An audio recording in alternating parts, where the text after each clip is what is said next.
Hi viewers, welcome to our channel. ప్రస్తుతం మనతో పాటు దాము బాలాజీ గారు సీనియర్ జర్నలిస్ట్ ఉన్నారు. వారితో ఒకసారి మాట్లాడదాం. నమస్కారం నమస్తే. సార్. తెలుగుదేశం అండ్ చంద్రబాబు నాయుడు గారు వక్ఫ్ బిల్లుకు మద్దతు తెలిపిన తర్వాత ముస్లింలందరూ కూడా వాళ్ళకి అగెనిస్ట్గా ఒక తిరుగుబాటు చేస్తున్నట్టుగా మనకు కనిపిస్తుంది. అంటే చంద్రబాబు నాయుడు గారు మాకు ద్రోహం చేస్తారని చెప్పేసి వాళ్ళైతే భావిస్తున్నారు. మొన్నే మనం చూసాము, హెరిటేజ్ని బ్యాన్ చేయాలంటూ, బాయ్కట్ చేయాలంటూ వాళ్ళు పిలుపునివ్వడం జరిగింది. అయితే ఇప్పుడు లేటెస్ట్గా ఏంటంటే తెలుగుదేశంలో ఉన్న ముస్లింలందరూ కూడా ఆ పార్టీకి రిజైన్ చేసి బయటకు వెళ్ళిపోతున్నారంటూ కూడా వార్తలు వినిపిస్తున్నాయి. మరి ఏం జరుగుతుంది తెలుగుదేశం పార్టీలో? దీని ఇంపాక్ట్ ఏ స్థాయిలో పడే అవకాశం ఉంది సార్ వాళ్ళపైన? అంటే ముస్లింలకు చంద్రబాబు వెన్నుపోటు అన్న ఇది ఇప్పుడు బాగా వైరల్ అవుతుంది. ఎందుకంటే ఈయనే కాదు, అటు నితీష్ కుమార్ అండ్ చంద్రబాబు నాయుడు ఇద్దరు లేకపోతే ఈ బిల్లు పాస్ అయ్యేది కాదు ఆల్మోస్ట్. ఎందుకంటే నేరో మార్జిన్తోనే బిల్లు పాస్ అయింది. సో వీళ్ళిద్దరి సపోర్ట్ వల్లనే బిల్లు పాస్ అయింది. అట్లాగే జయంత్ చౌదరి కావచ్చు, లోక్ జనశక్తి చిరాగ్ పాస్వాన్ కావచ్చు, వీళ్ళిద్దరు కూడా వెరీ ఇంపార్టెంట్. సో మనకి అసదుద్దీన్ ఓవైసీ మాట్లాడేటప్పుడు కూడా వీళ్ళ నలుగురు పేర్లు కంపల్సరీ చెప్పేవాడు. చంద్రబాబు నాయుడు, నితీష్ కుమారు, జయంత్ కుమార్ చౌదరి, తర్వాత లోక్ జనశక్తి చిరాగ్ పాస్వాను, వీళ్ళ పేర్లు ఆయన కంపల్సరీ చెప్తూ వీళ్ళకి సపోర్ట్ చేస్తే మాత్రం వీళ్ళు ముస్లిం ద్రోహులుగా మిగిలిపోతారు అనేది పదే పదే హెచ్చరించాడు. చంద్రబాబు కూడా ముస్లింల సంఘాలు ముందే వార్నింగ్ చేశాయి. చంద్రబాబు ఇచ్చిన ఇఫ్తార్ విందును కూడా బహిష్కరించాయి. ముస్లిం నేషనల్ పర్సనల్ లా బోర్డు కూడా చంద్రబాబుని కలిసింది. చంద్రబాబు హామీ ఇచ్చాడు, లేదు నేను వక్ఫ్ బిల్లుకి మీకు అన్యాయం చేయను, మీ ఆస్తులు నేను కాపాడుతానని హామీ ఇచ్చాడు.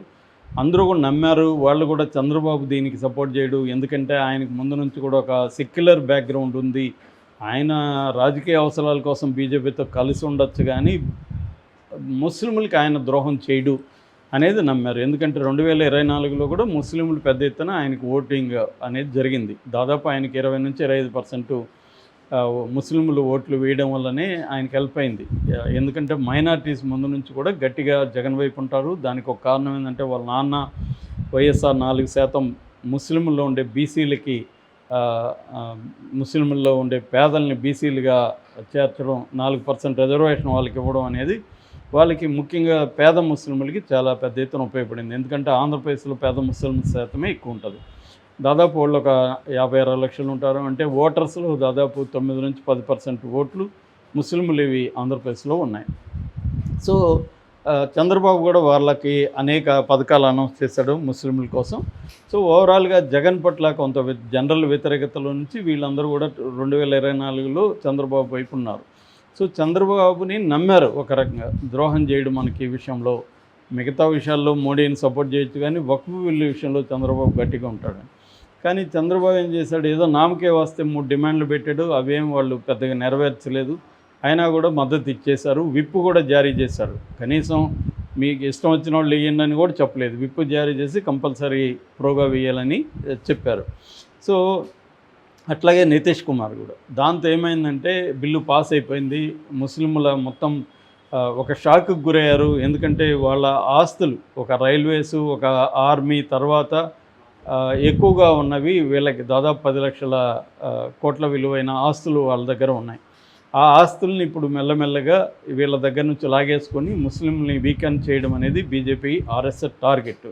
దాని తర్వాత నెక్స్ట్ టార్గెట్ ఇప్పుడు క్రిస్టియన్ ఆస్తుల మీదకి కూడా ఆల్రెడీ చర్చ మొదలుపెట్టారు. ముందుగా ఇదే ప్యాటర్న్ ఉంటుంది. ముందుగా వాళ్ళ ఆస్తులు ఎక్కువ ఉంటాయని చర్చ మొదలుపెట్టారు. హిందూ ఆస్తులు ఎన్నో తెలియదు ఎవరికి నిజానికి. ఎందుకంటే హిందూ టెంపుల్స్కి ఆస్తులు అనేది నేషనల్ లెవెల్లో లెక్కలు లేవు. చాలా స్టేట్ గవర్నమెంట్స్ లెక్కలు చెప్పవు. అవి తీస్తే అవే నెంబర్ 1గా ఉంటాయి గ్యారంటీగా. కానీ అవి చెప్పరు వాళ్ళు. దీన్ని మాత్రమే ప్రొజెక్ట్ చేస్తూ ఇక్కడ ఇన్ని ఉన్నాయి ఇవన్నీ చెప్తూ ఒక ముస్లిం యాంటీ క్యాంపెయిన్ ముందుగా తీసుకొచ్చి దాని తర్వాత మేము పేద ముస్లింలు కాపాడుతున్నాం అనే నెపంతో ఈ బిల్లుని తీసుకురావడం అనేది జరిగింది. దీంతో ఇప్పుడు ముస్లిం సమాజం అంతా కూడా దీన్ని వ్యతిరేకిస్తుంది. ఈ నేపథ్యంలో ఆల్రెడీ నితీష్ కుమార్కి అక్కడ బాగా వేడి పెరిగింది. ఎందుకంటే అక్కడ 17% ఓటర్లు ముస్లిమ్స్ ఉన్నారు బీహార్లో. మామూలుగా బీహార్లో నితీష్ కుమార్ బలం ఏంటంటే ఓబీసీలు, ఈబీసీలు, మహాదళిత్స్, ముస్లింలు. మహాదళిత్స్ అనే కేటగిరీని ఆయనే ప్రవేశపెట్టాడు. దాదాపు 20 రకాల ఎస్సీల గ్రూపుని చేర్చి ఆయన మహాదళితులు అని పేరు పెట్టి మహాదళిత్ కమిషన్ కూడా ఆయన ఏర్పాటు చేశాడు 2007లో. ఎవరు? నితీష్ కుమార్. సో ఇప్పుడు ఈ 17% ఓటు బ్యాంకు ఆయనకు దూరం అయ్యే అవకాశం కనిపిస్తుంది.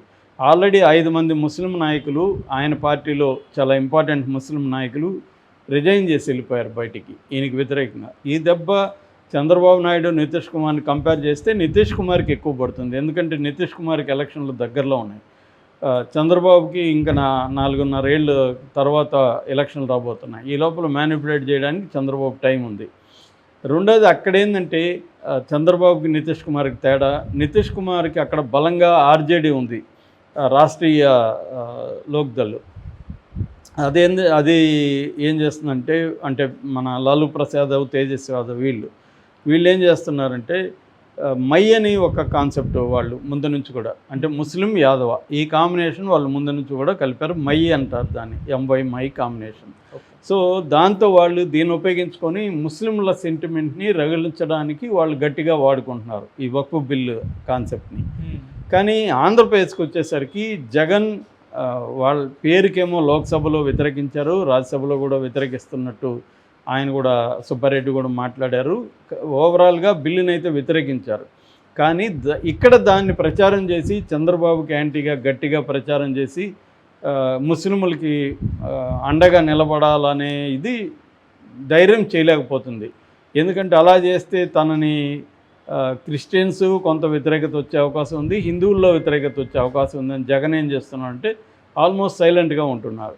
ఏదో నామకే వస్తే వ్యతిరేకించామని చెప్తున్నారు. ఒక పక్క తెలుగుదేశం అబద్ధాలని ప్రచారం చేస్తుంది, వీళ్ళు లోక్సభలో వ్యతిరేకించారు, రాజ్యసభలో వ్యతిరేకించలేదని. క్లియర్గా లెటర్ ప్యాడ్ అవన్నీ కూడా ఉన్నాయి. లెటర్ ప్యాడ్లో అందరు సభ్యులకు వ్యతిరేకించమని పిలుపు ఉంది, ఆయన సుబ్బారెడ్డి స్పీచ్ కూడా ఉంది. అయినా తెలుగుదేశం వాళ్ళు తమను కాపాడుకోవడం కోసం జగన్ దొంగాట ఆడుతున్నాడన్న ప్రచారాన్ని మొదలుపెట్టారు. దాన్ని గట్టిగా తిప్పికొట్టడంలో కూడా వైసీపీ ఫెయిల్గా అనిపిస్తుంది మనకి. అంటే వైసీపీ వాళ్ళు ఈ విషయంలో గట్టిగా లేరు, అది చంద్రబాబుకి వెళ్ళిపోతుంది. రెండోది చంద్రబాబుకి ఏ రకమైన నష్టం లాభం దీనివల్ల అని చూస్తే నష్టమైతే ఖచ్చితంగా ఎంతో కొంత ముస్లిం పాపులేషన్ దూరం అయ్యే అవకాశం అయితే ఉంది. ఇప్పుడు వాజిద్ ఖాన్ అని ఎంపీ కేసినేని నానికి అనుచరుడుగా ఉంటున్న వాజిద్ ఖాన్ రిజైన్ చేశాడు. దీనికి నిరసనగా ఇంకొంతమంది కూడా ముస్లిం నాయకులు తెలుగుదేశంలో నుంచి బయటికి వెళ్ళిపోయే అవకాశాలు కనిపిస్తున్నాయి. సో ఆ రకంగా ముస్లిం నాయకుల్లో కావచ్చు, ముస్లిం సమాజంలో కావచ్చు చంద్రబాబు పట్ల వ్యతిరేకత అనేది మనకి కనిపిస్తుంది. ఆ మేరకు చంద్రబాబుకు నష్టం జరిగే అవకాశాలు ఉన్నాయి. అయితే దీనివల్ల చంద్రబాబుకు లాభం కూడా ఉంది. లాభం ఏంటంటే ఒకటి మోడీకి ముస్లింల ఓట్లు వదులుకోవడానికైనా సిద్ధమయ్యి చంద్రబాబు మోడీకి సపోర్ట్ చేశాడు కాబట్టి మోడీ కూడా అది గుర్తుపెట్టుకొని చంద్రబాబు అడిగిన వరాలు ఇచ్చే అవకాశం ఉంది. ఒకటి రాష్ట్ర అభివృద్ధికి సంబంధించిన ఫండ్స్ని కొంత తెచ్చుకోగలగడం అనేది చంద్రబాబుకి కుదరచ్చు. ముఖ్యంగా అమరావతిని అభివృద్ధి చేయడం అనేది నెంబర్ 1 టార్గెట్ ఆఫ్ చంద్రబాబు కాబట్టి దానికి ఫండ్స్ని కేంద్రం నుంచి తెచ్చుకోవాలనేది చంద్రబాబు టార్గెట్. అది కొంతవరకు నెరవేరే అవకాశం ఉంది. అది పోలవరం. ఈ రెండు చేస్తే చంద్రబాబుకి ప్రజల్లో మంచి పేరు వచ్చే అవకాశం ఉంది. మూడవది తన పర్సనల్ అజెండా అయినా జగన్ని ఇబ్బంది పెట్టడం అనే కార్యక్రమంలో కూడా మోడీ అండదండలు పెరిగే అవకాశం ఉంది. ఆ రకంగా చంద్రబాబుకి కేంద్రంలో తన పట్టు పెరుగుతుంది. ఇక రెండవది హిందూ ఓట్ల పోలరైజేషన్. ఇక్కడ ముస్లింలకు గట్టిగా యాంటీగా చంద్రబాబు నిలబడ్డాడు కాబట్టి హిందూ ఓట్ల కొంత పోలరైజేషన్ చంద్రబాబు వైపు వచ్చే అవకాశం ఉంది.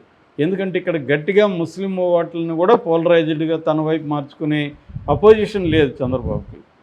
ఇది ప్రధానంగా చంద్రబాబుకి లాభమా నష్టం అన్నప్పుడు ఓవరాల్గా ఇవన్నీ ఆయన బేరీజ్ వేసుకొని దానికి మద్దతు ఇచ్చినట్టుగా మనకు కనబడుతుంది. అయితే చంద్రబాబుకి ముస్లిం సమాజం తీవ్రంగా వ్యతిరేకించవచ్చు. ఓవైసీ కూడా చంద్రబాబు ద్రోహం చేశాడు, ముస్లింల పట్ల చంద్రబాబు ద్రోహేన మాట్లాడాడు, షర్మిల మాట్లాడింది. సతీష్ ఆచార్య అని ఒక నేషనల్ లెవెల్ కార్టూనిస్ట్, ఆయన ఒక ముస్లిం యువకుడిని ఇటుపక్క నితీష్ కుమార్ చంద్రబాబు పట్టుకెళ్తున్నారు, 2 కత్తులు వెనక దిగి ఉన్నాయి, ఇది నీ మంచి కోసమే అని చంద్రబాబు చెప్తున్నట్టుగా కార్టూన్ వేశాడు. దాన్ని వైసీపీ వాళ్ళు ఉపయోగించుకొని చంద్రబాబు వెన్నుపోటు అనేది వెన్నతో పెట్టిన విద్య, ఆయన ఆల్రెడీ వెన్నుపోటు ద్వారానే అధికారంలోకి వచ్చాడు కాబట్టి ఆయన ఎవరికైనా వెన్నుపోటు పొడవగలడు అని వాళ్ళు కామెంట్లు చేస్తున్నారు. ఏదేమైనా నేను ఇందాక చెప్పినట్టుగా ఓవరాల్గా చూసుకున్నప్పుడు చంద్రబాబుకు లాస్ కంటే దీనివల్ల గెయినే ఎక్కువ ఉన్నట్టుగా మనకు అర్థమవుతుంది. Okay sir, thank you so much.